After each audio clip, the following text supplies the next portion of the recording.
That is absolutely an opportunity. At the same time, it's a challenge for law firms who are charging based on hourly rate, Yeah. because then they cannot justify that they spend X amount of time on a simple task that clients know that because of the technology it doesn't take that long. So it's a Yes. challenge for them. But for law firms with fixed fees, it's an opportunity, I think, because at the end of the day, clients can do it themselves. Why they Yes. come to you? Because they need your final approval. They need your stamp on it. And that is the thing that you can charge for. You're not charging for just 10 minutes approving something that AI generated. You're charging for years of experience, education, and confidence that, okay, although AI did most of the job, but I am approving it. It is Zohaib who is saying this is correct and Yes. approved. Otherwise, AI is not a lawyer. It's Yeah. it's it's assisting. And I think one thing we mustn't forget, one of the main reasons people come to lawyers is peace of mind and the fact that they know they can trust the advice. Because Yes. ultimately, if my advice is wrong or my documents are flawed, the client can bring a claim against my firm for professional Mm, negligence. And yes. this is a key differentiation between uh, legal practitioners who trade under an SRA approved structure versus a Mm, lot of the startups that are going on right now, which are unregulated, and their yes. insurance doesn't cover the provision of legal advice. Yes. So I think clients will be shocked sometimes if the document that they've had produced for them is not up to scratch and is subsequently fails. They will struggle to bring a professional negligence claim against the insurance of those unregulated providers, whereas as SRA regulated firms, we've got a long established tradition. So oftentimes Mm, what we will find as well is you will see very well established businesses who have in-house legal departments who will mm, still instruct external lawyers specifically because they need the confidence of that insurance in place. mm. The other thing I think we should always tell our clients is the way that these large language models are placed or designed, or the algorithm, they treat you and me and our clients as fee-paying customers. Hmm. So the way they are designed is to make you happy because they want you to stay on the platform, Yes. pay the fees. If you ask ChatGPT, oh, I have this problem with neighbor, I want to sue them. Do you think this is a good idea? Yeah, fantastic. Of course, it's a good idea. It's never going to tell you, no, it's not a good idea. You have other options. You have to do this. You better do this and that. Whereas if they come to you, you see the whole picture. Yes. So we can always tell our clients, you can go and use ChatGPT, but it only see you as a fee paying customer, whereas Yeah. I see you as a client and see the whole picture and give you proper advice. So this is I mean, something we it's a can big always, risk. It's a really big risk, and it happens all the time. And I yeah. don't think enough clients realize the amount of risk that exists there. I mean, I've never seen a lawyer that's as confident as ChatGPT. Uh, Yeah, just totally. just full throatedly, it will tell you something, and then you query it, and you're like, yeah, but that's wrong. Oh, yes, you're right. That is wrong. This is actually the case. Yes, So yes, it pretends it knows everything and it pretends it has all the answers, and most of the times, I mean, 99% you are right as a customer. I mean, it doesn't know it's wrong is the big thing, and it doesn't Yes. understand the difference between right and wrong because ultimately it doesn't think. It's based off of Mm, statistical probabilities, based on analysis mm, of input of data, and it draws conjecture from mm, those input informations. It doesn't actually think about things, even though it claims mm. it's thinking. And I think that's just something Yes. to be wary of. I think it's fantastic as an assistance tool. If you're using it to compute basic tasks, Mm, and kind of just to carry out simple calculations, or collate information and analyze trends and things like that. Fantastic for that. Looking at documents, very good at that, and I think it might be better than humans in some regards in relation to pattern recognition. But if it needs to actually yeah. think about something, and think about perhaps the consequences of something. I don't think it's Mm. at that stage where it can do that yet. No, absolutely. It's a fantastic tool. It's very, very powerful, but you need to know it. You need to understand the algorithm. You need to understand its capabilities and also limitations.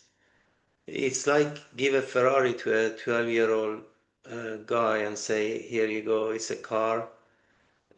He can drive very fast, Mm. but I'm not sure if it can be safe for him. But a capable driver can do wonders with a powerful car. Mm. Yeah, I think the other problem is for small law firms, they know that they should be using AI, but they Hmm. don't know where to start. Yes. And they are worried about the ethics and data security. So Hmm. fear makes them paralyzed, while competitors and competition is actually they are adopting AI. And there is a saying that there are two type of businesses. Ones that they adopt AI, and the second ones that they will disappear from the market.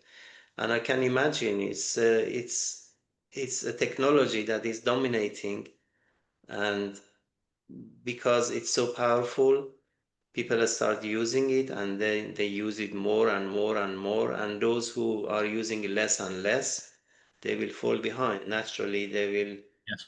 be out of the competition. Yeah. So, how do you think small law firms could address this challenge that the fear they have and they know they have to use AI? How do they start and what should they do you think? I think the biggest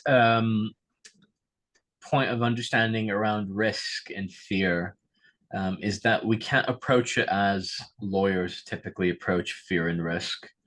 Mm, Because when you're a lawyer working on a client's matter and there's risk, then typically a lawyer will just advise the client that say, look, this is the risks, these are the potential options you've got. Can I have a decision? And then the client then has to weigh the pros and cons to understand how to address and assess that risk. And sure, they will have some advice and guidance along the way, but ultimately the primary fear of risk and failure is felt by the client, and the lawyer mm, is hands off in that transaction. When we're talking about viewing AI tools and the risk they provide, then if you take the typical lawyer's approach will be, well, I don't understand the risk and it's not my job to quantify it, so I'll just step back from it and avoid it.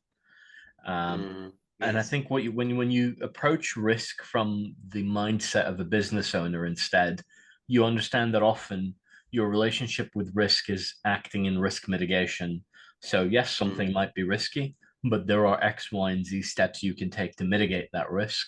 So if mm, those risk mitigation factors are in position and in place, then the risk becomes negligible or manageable, shall we say.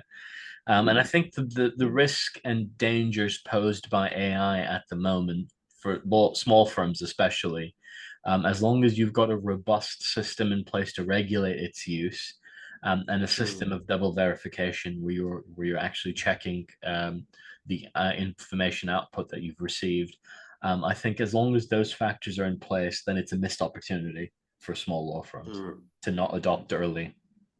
Um, there are certainly, potential concerns. One is, for example, where it comes to client confidential information.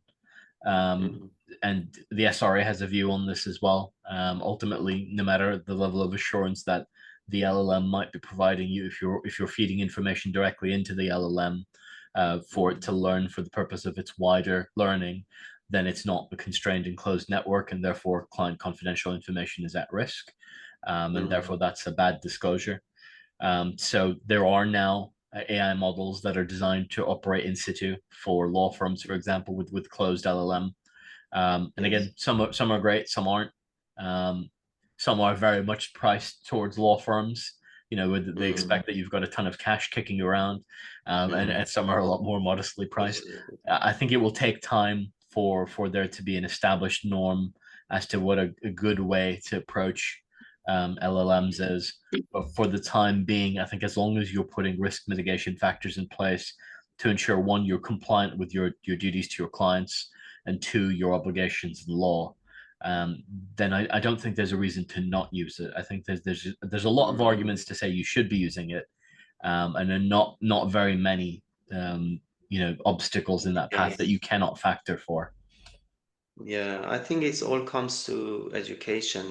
We are afraid of unknown. If we Yes. don't know something properly, we are afraid of it. And we lawyers, we actually are more cautious because we have the regulators and we have Mm. we Yeah. work based on reputation. Reputation is very important for us, so we don't Yes. want to mess up anything. That's why the fear is higher. At the same time, the fear of losing the business and falling behind is kicking in. So Mm. it's a big challenge. And I think education is the key here. That's why we put together a number of courses for lawyers, Yes. AI for legal professionals.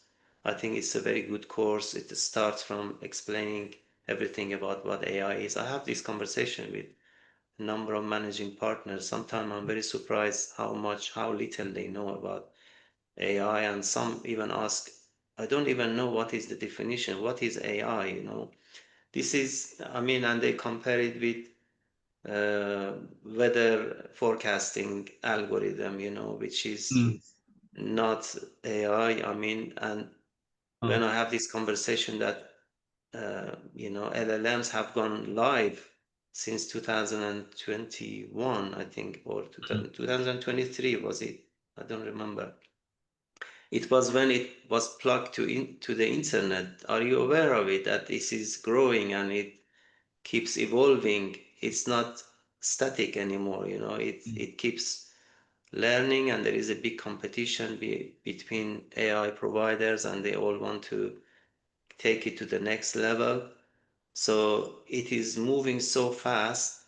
It doesn't care if we move with it, if we understand it or not, and there is a big knowledge gap between the tech providers, which are all operated by younger generation.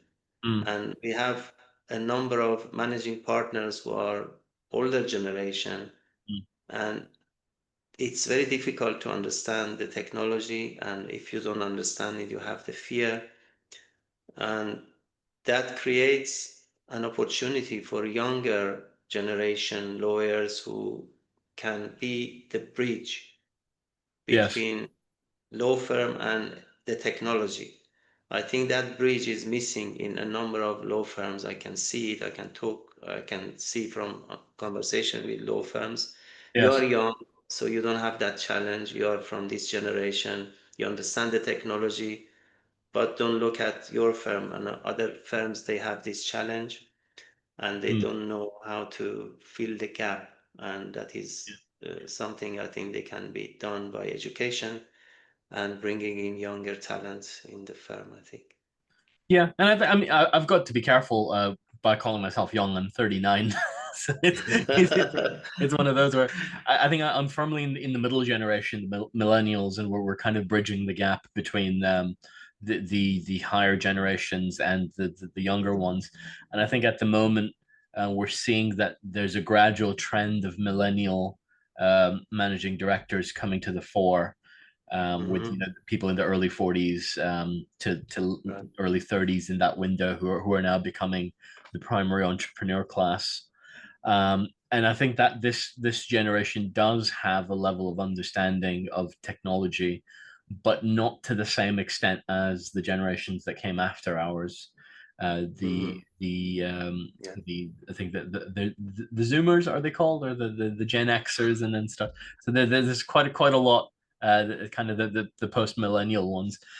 Um, Gen Z. Gen Z, yeah, yeah. So I think we're a transitional generation, and I think we've got to be careful with how quickly AI is evolving. Because if you'd asked me 2 years ago, in 23, when the LLMs first came out, as to how useful they would be in the law firm, I would have said no, they're not useful at all. They're absolutely rubbish. They have no idea what they're talking about. Um, Mm-hmm. but now they're very different place. I think they've definitely got a place, and they're growing very, very quickly. And I think to the extent we have recently had, if you'll permit an anecdote, we recently had a case where there was an arbitration in the LCIA in London, fairly valuable arbitration in excess of £1 million in value for the Mm, dispute. And the client was very well versed in using high-end ChatGPT, so they had the premium subscription, and they had mm, fed into a discrete model all of the details of the case, and how mm, to kind of identify things. And they had an advice note from me and my settlement advice parameters, and they had the mm, they had the AI check it and give its own advice. And mm, it provided some interesting context, and it was very similar in its forecasting ability. It mm, arrived at it differently, whereas my recommendations were approached from experience and a lot of, okay, historically I've seen this, historically I've seen that over a 10-year career. mm, The AI was able to look at contractual provisions.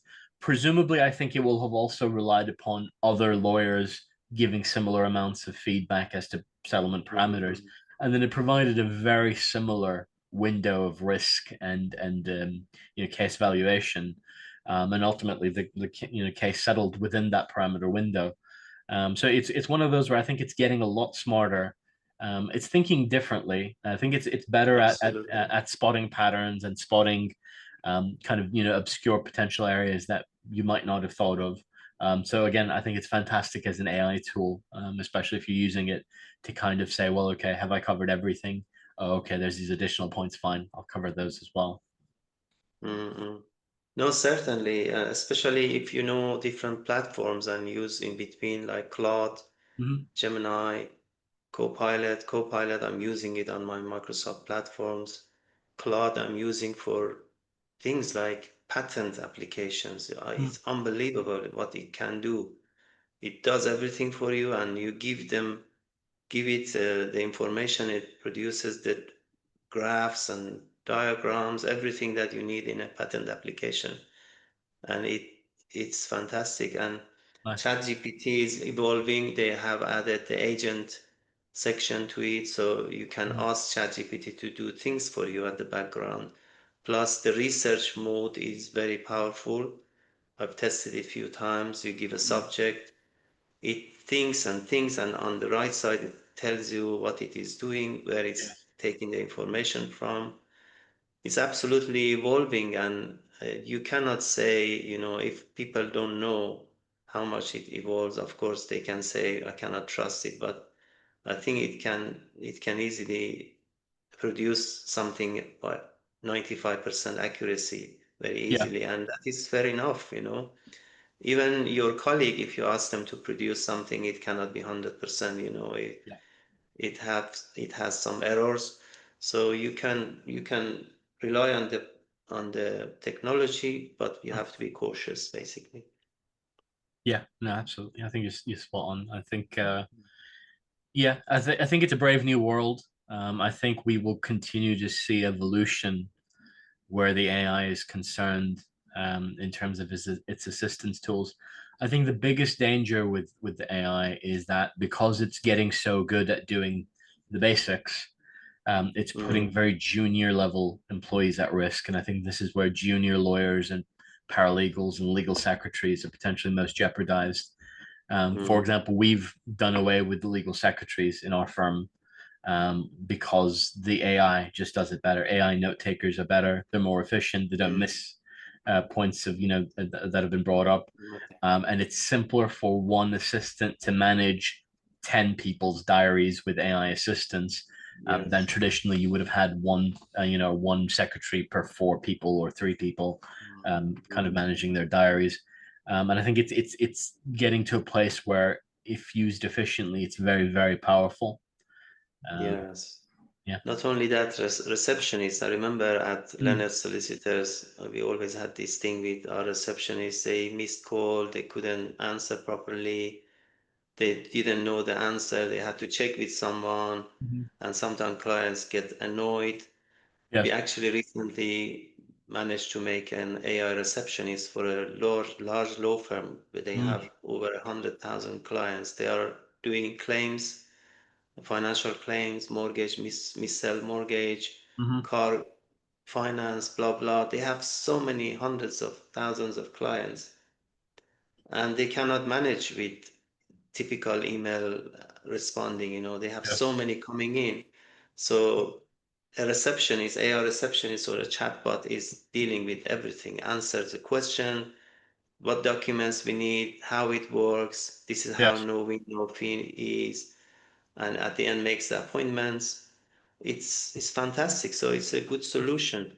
So I'm Mm. worried maybe they may sack their receptionists or they bring them down, but this is what they want and they couldn't Yeah. manage without it, and they are so happy that this is helping them, and I think they like it.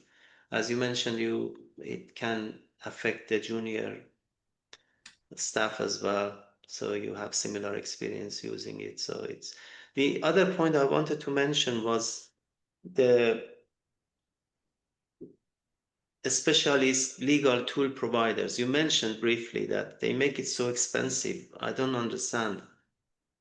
If, I mean, their business model is in a way that maybe they cannot produce it in a lower fee, but they charge so much high fee that, I mean, a small law firms can definitely not even consider it. So some Mm. of the things they do, we actually manage to replicate with AI.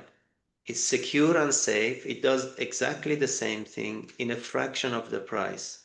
Yes. So I don't understand why they don't make it in a way that is affordable, accessible to everybody. That is why some people are looking around and find the same thing, which is in a fraction of the price. Do you have similar experience with it? It's yeah. I mean, it's. I think it's the branding effect. Certain service providers have managed to get their names associated with either large firms or with Mhm, an association with the law society, for example. mhm, And because they're an approved supplier list, they feel it means justification mhm. for them to add an extra two zeros to the Yeah, typical subscription value. Um, what you'll find is that with emerging AI and the fact that ultimately there's a finite number of base models, base LLMs that these tools can be built off of, um, smaller service providers who will create bespoke solutions for yeah. your firm will probably in the long run end up being slightly cheaper. And then you Mhm, will have a system of your own. And I think that that's something to explore as soon as you reach a certain stage of practice, kind of mhm, having a unifying system that brings all of the different areas of your practice together, your case management software, your emails, your calendars, your mhm. CRM, kind of bringing all of these together. I think in a centralized system is something that a good AI tool should be able to do. And we'll probably see more of it in the future. I think a few of the case management softwares have already started to toy around with their own AIs. Yeah, I think reduce Leap the is prices. using Yeah. an AI. It's okay. There Mhm. is Clio. They're managing their own Cleo. AI assisted drafting, but it's Mhm, not as innovative in examining the contents of the case file. Copilot, I think, is probably the most integrated at the moment yes. in terms of it'll Mhm, integrate directly with your Outlook and your OneDrive. But again, that necessitates the use of OneDrive, and that yes. necessitates the use for Outlook. And I know some firms prefer not to. Mhm, So there are a lot of options at the end of the day, and I think you've got to be yes. careful to look around and find one that suits your budget and your requirement. Mhm, But the solutions are available for sure. It's not a case mhm. of it's just not available. Yeah, it brings us back to that young chap or girl who is passionate about AI and law in big law firms who does the research and brings in the right solutions. But you are tacky enough to understand everything, Zohaib, and you can get on. Brilliant. No, we had a good conversation. Mhm. It was lovely to talk to you, Mr. Hashim, and hopefully we'll be in touch again. Thank you. Good speaking Thanks with you. so much. Take care. Have a Thanks a lovely lot. day. Thank you. Thank You you. too. Bye-bye. Bye. Bye-bye. Bye. Thank you. Bye.